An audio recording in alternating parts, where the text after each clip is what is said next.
Hello friends, welcome back to Asset Builder YouTube channel. और आज के इस वीडियो में हम बात करने वाले हैं स्केफलर इंडिया लिमिटेड के बारे में। तो आज ही के दिन मैंने इस शेयर को परचेस किया है और यहाँ पे मुझे एक स्विंग अपॉर्चुनिटी नजर आ रही थी, इसीलिए मैंने इसको परचेस किया, जिसमें लगभग 20% के आसपास पोटेंशियल गेन है। तो यहाँ पे आगे डिस्कस करने से पहले मैं बता दूं कि ये जो वीडियो है वो एजुकेशनल पर्पज के लिए, यहाँ पे मैं जो भी स्टॉक डिस्कस करता हूँ वो जस्ट आपको सिखाने के लिए करता हूँ कि किस तरह से आपको एनालिसिस करना है और किस तरह से किसी भी स्टॉक के अंदर पोजीशन लेनी है। तो जब भी मैं बात करता हूँ तो काफ़ी बार सवाल आता है कि जब मैं पर्टिकुलर कंपनी का नाम ले रहा हूँ तो वो इनडायरेक्टली टिप्स हो गया। देखिए यहाँ पे एक बात ये है कि स्केफलर इंडिया मैंने परचेस किया तो भी उसमें मेरा कन्विक्शन है कि यहाँ तक जा सकता है और पॉसिबल है कि वो ऊपर जाने से पहले नीचे काफ़ी टाइम ले ले और बहुत ही ज़्यादा शेयर प्राइस करेक्ट भी हो। तो वहाँ पे मेरा रिस्क मैनेजमेंट भी है। तो ये सारी चीज़ हमें ध्यान में रखनी है। अब सबसे पहले यहाँ पे एक बात आती है कि आपको कहीं से भी कोई टिप्स या फिर कोई स्टॉक मिलता है कि इसमें इतना पोटेंशियल है, यहाँ तक जा सकता है, तो सबसे पहले तो जिस पर्सन ने बताया है उसका एक अपना पर्टिकुलर स्ट्रेटेजी होगा। तो उसी कन्विक्शन के बेस पे वो पर्सन उसमें एंट्री करता है। मान लीजिए कि कोई मोमेंटम ट्रेडर है तो वो अपना मोमेंटम ट्रेडिंग स्ट्रेटेजी के हिसाब से उसमें एंट्री लेगा। अगर उसके हिसाब से स्टॉक नहीं चला तो स्टॉप लॉस लेके निकल जाएगा। अब यहाँ पे हमारी स्ट्रेटेजी ऐसी है कि हम यहाँ पे स्टॉप लॉस जनरली लेते नहीं है। अगर मान लीजिए कि स्टॉक हमारे हिसाब से नहीं चला और बहुत ही ज़्यादा करेक्ट हो गया तो हम सबसे पहले उसके फाइनेंशियल देखेंगे। फाइनेंशियल अगर सही चल रहे हैं और क्वार्टर ऑन क्वार्टर रिजल्ट सही आ रहे हैं और बहुत ही ज़्यादा करेक्शन के बाद अगर फिर से प्राइस में रिवर्सल आता है तो हमने जितनी क्वांटिटी पहले बाय की थी उतनी क्वांटिटी हम डबल कर देते ताकि हमारी एवरेज थोड़ी सी डाउन आ जाए और जब भी हमारा नॉर्मल टारगेट आए तब हम उसमें से निकल जाए। तो उस हिसाब से भी हमारा अच्छा खासा प्रॉफिट बन जाता है। लेकिन कभी कभार कोई एक कंपनी ऐसी मिल जाती है कि जिसमें मान लीजिए कि फाइनेंशियल भी खराब हो गए, प्राइस भी करेक्ट हो रहा है, तो उसमें हम एवरेज भी नहीं कर सकते। तो वहाँ हमें फाइनेंशियल से पता चल जाता है कि इस कंपनी में अभी कुछ रहा नहीं है या फिर इसका बिजनेस है वो खराब हो चुका है। तो उस केस में हम वहाँ पे लॉस लेके निकल जाते हैं। लेकिन जब लॉस लेके कोई कंपनी में निकलते हैं तो ऐसी पॉसिबिलिटी बहुत ही ज़्यादा कम है, क्योंकि जब भी हम एंट्री लेते हैं तब फाइनेंशियली और बिजनेस वाइज स्ट्रॉन्ग कंपनी में ही एंट्री लेते हैं। तो मान लीजिए कि 10 साल के करियर में 2-3 बार या फिर 4-5 बार ऐसा बनेगा कि आपको कुछ कंपनी में लॉस लेके निकलना पड़ेगा। तो उसके सामने हमारा रिस्क मैनेजमेंट रहेगा कि हम एक कंपनी के अंदर मैक्सिमम 5-10% ही इन्वेस्ट करेंगे।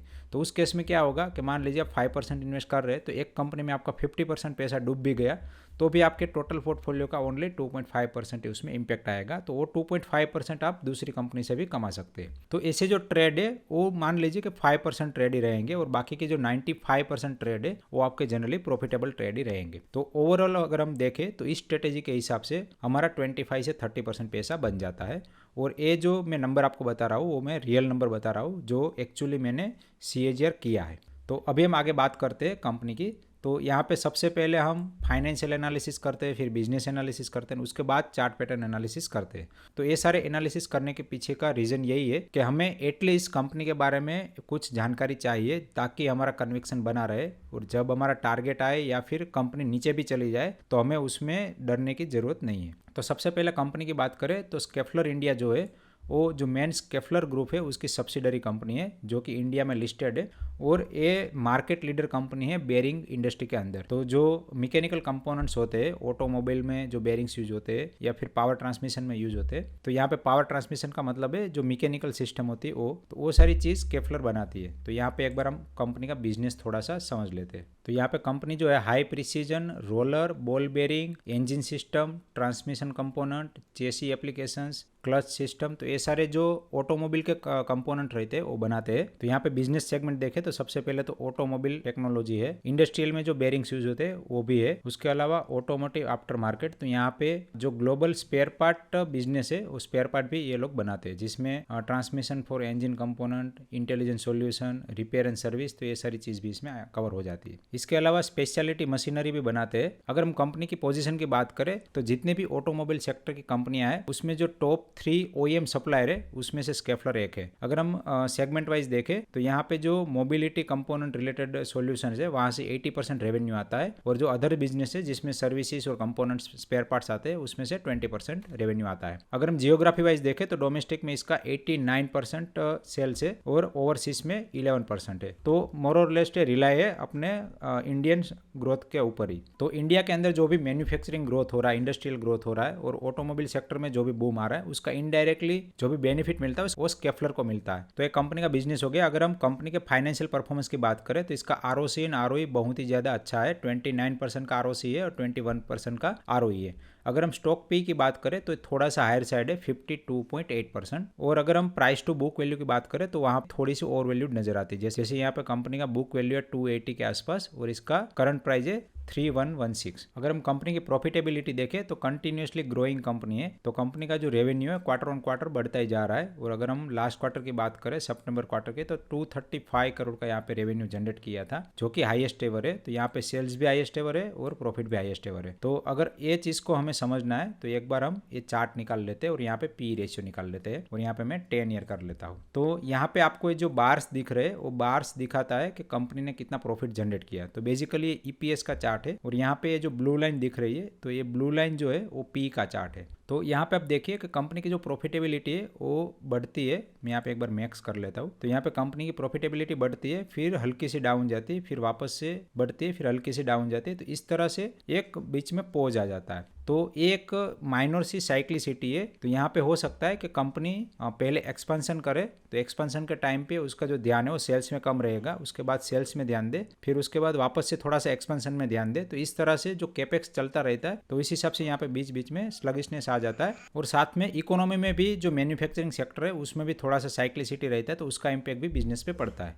तो ये जो कंपनी है वो अच्छी तरह से सारी चीज़ मैनेज करते हुए अपना ग्रोथ दिखा रही है। तो यहाँ पे आप देखिए कि 2008 के अंदर जो हाईएस्ट एवर ईपीएस था वो 11.87 था। उसके बाद यहाँ पे 2012 में जो ईपीएस था वो 21 हो गया। उसके बाद यहाँ पे अक्टूबर 18 में जो ईपीएस है वो 51 हो गया। तो इस हिसाब से इसका ईपीएस जो बढ़ता जा रहा है। तो यहाँ पे आप देखिए 11 का सीधा हो गया 21 का फिर डबल हो गया 51, फिर उसका डबल यहाँ पे हम एक्सपेक्ट कर सकते हैं कि 100 के आसपास जा सकता है। तो मान लीजिए कि 100 जाने में इसको 1 या 2 साल लग सकते हैं। तो उस हिसाब से अगर हम पी की बात करें तो इसका जो पी है 52 का वो थोड़ा सा जस्टिफाइबल है। मान लीजिए कि इतना ग्रोथ दिखाते हैं तो यहाँ पे इसका जो पी है वो आधा हो जाएगा 25 का। लेकिन हमें यहाँ पे लॉन्ग टर्म इन्वेस्ट नहीं करना है, हम यहाँ पे एक स्विंग अपॉर्चुनिटी लेने ही आए हैं। अभी हम year on year profit and loss की बात करते हैं तो 2011 में कंपनी का प्रॉफिट था 176, जो बढ़ के हो गया 923 और अभी का ये हाईएस्ट एवर प्रॉफिट है और साथ में रेवेन्यू भी हाईएस्ट एवर है। तो कंटिन्यूसली ग्रोइंग कंपनी है। और अगर हम ग्रोथ की बात करें तो 17% सीएजीआर ग्रोथ रहा है और प्रॉफिट भी 18% सीएजीआर ग्रोथ रहा है। सामने स्टॉक प्राइस सीएजीआर की बात करें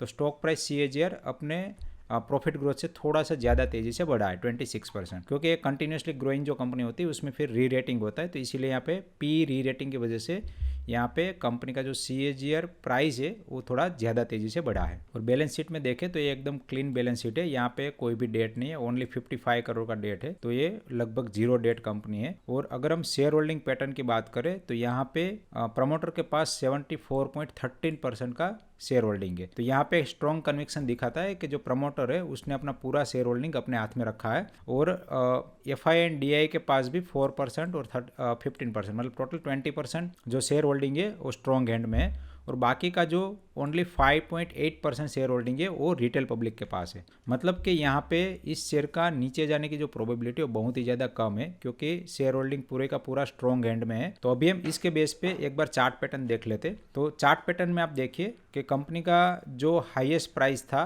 वो 3964 था।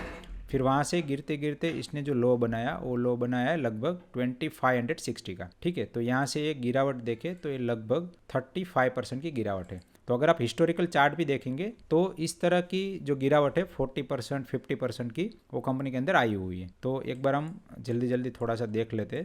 तो यहाँ पे देखिए ये एक बहुत ही बड़ी गिरावट थी। तो यहाँ पर भी अपने हाईएस्ट से लगभग 36% की गिरावट थी। उसके पहले भी अगर हम देख लेते तो यहाँ पर भी लगभग 23% की गिरावट थी। फिर यहाँ पे थोड़ा सा बड़ा करेक्शन था और यहाँ पर भी ये लगभग 41% की गिरावट थी। तो इस तरह से अच्छी कंपनियों में भी एक अपॉर्चुनिटी मिलती है और वहाँ पर भी एक प्राइस करेक्शन आता है। तो यहाँ पर भी 32% की गिरावट थी। तो इस तरह से अगर गिरावट हम देखें और वीकली चार्ट भी यहाँ पे देख लेते तो आप वीकली चार्ट देखिए तो ये कंटिन्यूसली इस तरह से ग्रो कर रही है, लेकिन बीच बीच में यहाँ पे प्राइस में करेक्शन आता है। तो यही प्राइस करेक्शन जो है वहाँ पे हमारी अपॉर्चुनिटी बनती है। तो यहाँ पे हम देखें तो अभी जो करंट प्राइस है वो अपने ऑल टाइम हाई वाले प्राइस से लगभग 20% डाउन है और यहाँ पे जो करेक्शन हुआ था वो 34% तक हुआ था। इसके बाद इसने बहुत ही सारा करेक्शन दिखाया, एक बार हाई भी गया, यहाँ पे एक पैटर्न भी बना था। तो यहाँ पे ये जो रेजिस्टेंस है उसको ब्रेक करते हुए अपना टारगेट भी अचीव कर लिया, वापस से नीचे आ गया शेयर प्राइस। यहाँ पे ये जो रेजिस्टेंस बना था उसको ब्रेकआउट करने के बाद वापस से नीचे आया और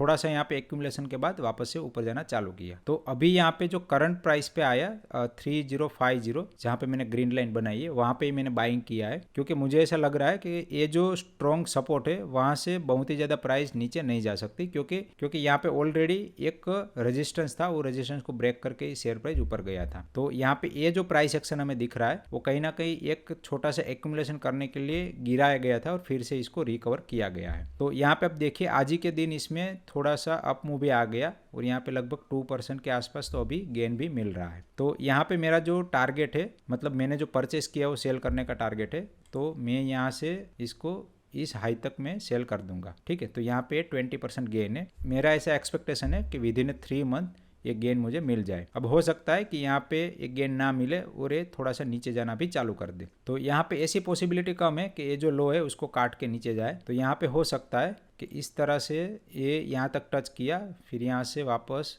यहाँ मान लीजिए कि अपने टारगेट को टच ना करे और थोड़ा सा नीचे रह जाए और फिर यहाँ से जैसे एक्यूमुलेशन में चले जाए और फिर उसके बाद टारगेट अचीव करे। ठीक है, तो अगर इस तरह से टारगेट अचीव होता है तो 6 मंथ लगेंगे, डायरेक्टली यहाँ से अचीव होता है तो 3 मंथ लगेंगे। और वर्स्ट केस में अगर मान लीजिए कि ऐसा होता है कि यहाँ पे ये शेयर पर नीचे चला जाए तो यहाँ पे फिर ये थोड़ा सा लॉन्ग कंसोलिडेशन में जा सकता है। तो उस टाइम पे हमें होल्ड करना है और अगर मान लीजिए कि इसको काट के और ज़्यादा नीचे जाता है तो फिर वहाँ पे जब रिवर्सल पैटर्न बनेगा तो मैं अपना क्वांटिटी वहाँ पे डबल कर दूंगा और मेरा टारगेट जो है वो सेम रहेगा। ठीक है, तो उस केस में क्या होगा कि मेरा जो टाइम पीरियड चला गया है वो टाइम मेरा वहाँ पे कवर हो जाएगा। तो इस तरह से स्ट्रेटेजी बना के इसमें चलना है। तो आशा करता हूँ कि मैं किस तरह से ट्रेडिंग करता हूँ वो आपको समझ में आ गया हो और साथ में ही स्केफलर में किस तरह से प्राइस एक्शन बन रहा है और मैंने क्यों यहाँ पे एंट्री लिया है वो भी आपको समझ में आ गया होगा। अगर आपको मेरा वीडियो पसंद आए तो प्लीज़ वीडियो को लाइक करिए एंड चैनल को सब्सक्राइब करिए। एंड लास्ट में इस वीडियो को एंड तक देखने के लिए आप सभी का दिल से धन्यवाद।